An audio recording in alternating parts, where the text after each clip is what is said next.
Assalamualaikum Buya. Assalam. Minta waktunya sebentar. Saya Yunianti Maulidah dari Tegal. Ada yang mau saya tanyakan soal hukum orang yang berhutang untuk makan dalam Islam. Akibat pandemi, banyak ekonomi yang tidak stabil. Banyak pekerja yang kena PHK dari tempat kerjanya. Dan mencari lapangan pekerjaan itu susah. Padahal mereka sudah berusaha keras mencari uang untuk makan, tetapi tidak selalu ada hasilnya. Ada yang berhasil tetapi tidak selalu cukup untuk kebutuhan sehari-hari, dan dalam keadaan mendesak seperti ini, mereka punya jalan pintas, yaitu meminjam uang ke tetangga untuk makan. Bagaimana Buya hukumnya orang yang meminjam uang untuk makan? Boleh atau tidak? Minta dalilnya serta penjelasannya. Terima kasih, semoga jawaban Buya bisa menghilangkan rasa ragu saya tentang orang yang berhutang untuk makan. Terima kasih Buya. Wassalamualaikum warahmatullahi wabarakatuh. Masya Allah. Masalah hutang, hutang tidak ada dalilnya banyak. Masalah utang piutang, kalau kan idza tadayantu, masalah utang piutang, kalau nggak boleh nggak ada kalimat utang piutang dalam Al-Quran. Ini biasa tanya mana dalilnya ini. Idza tadayan bidainin, ada orang utang piutang, nih utang untuk apa saja, untuk makan, untuk ini, utang piutang adalah sah. Yang nggak boleh adalah masalah ribanya. Baik. Jadi kalau orang pinjam uang untuk makan adalah boleh, bahkan bukan untuk makan, untuk apa saja, asalkan cara utangnya adalah benar, tidak ada riba di dalamnya, boleh dan halal dimakan, bahkan tidak ada khilaf kehalalannya barang diutang itu. Kalau kita pinjam uang kepada seseorang untuk dimakan, nggak ada khilaf tentang kehalalannya, pasti halal. Ini diizinkan oleh Allah dalam utang piutang. Cuman yang harus kita perhatikan adalah masalah membayar utangnya, cara utang dan bayar utangnya. Cara utangnya harus benar, jangan mentang-mentang darurat lalu melakukan yang haram, nanti nggak ditolong oleh Allah dengan riba. Hati-hati. Nah, kemudian setelah kita pinjam, maka hendaknya kita berusaha untuk tepat waktu.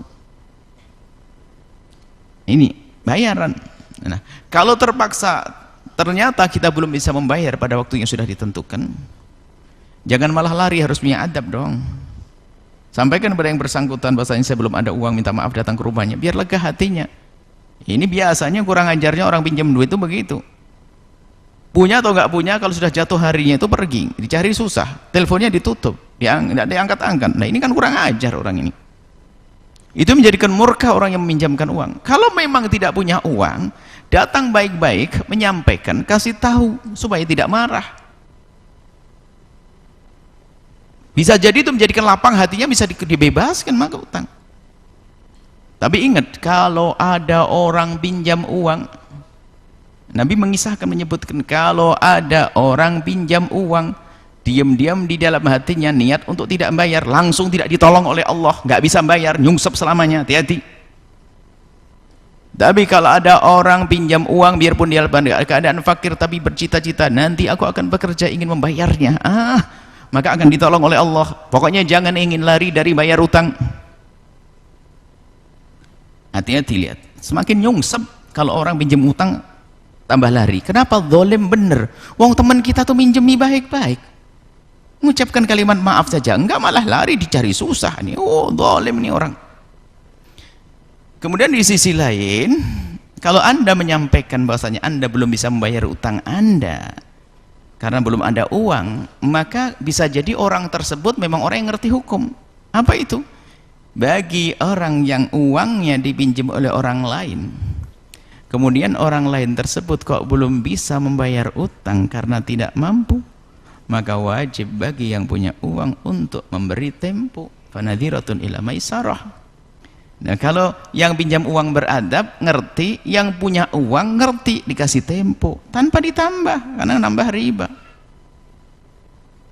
Nah, seperti itu, ya sudah, dikasih tempo, kan enak. Maka dari itu, yang pinjam uang halal untuk makan, apalagi untuk apapun halal, tapi ingat, berusahalah untuk membayar. Kalau belum bisa membayar, komunikasi yang baik. Jangan bikin kesal, bikin ini. Baik. Kemudian bagi yang meminjamkan uang, kalau memang menemukan orang yang pinjam uang kepadanya itu tidak mampu, nggak boleh memaksa. Suruh nyuri nggak boleh, suruh ngerampok nggak boleh. Tapi adanya apa? Nadhiratun, beri tempo ila maisarah sampai ada kemampuan dan kemudahan padanya. Itu saja, wallahu a'lam bishawab.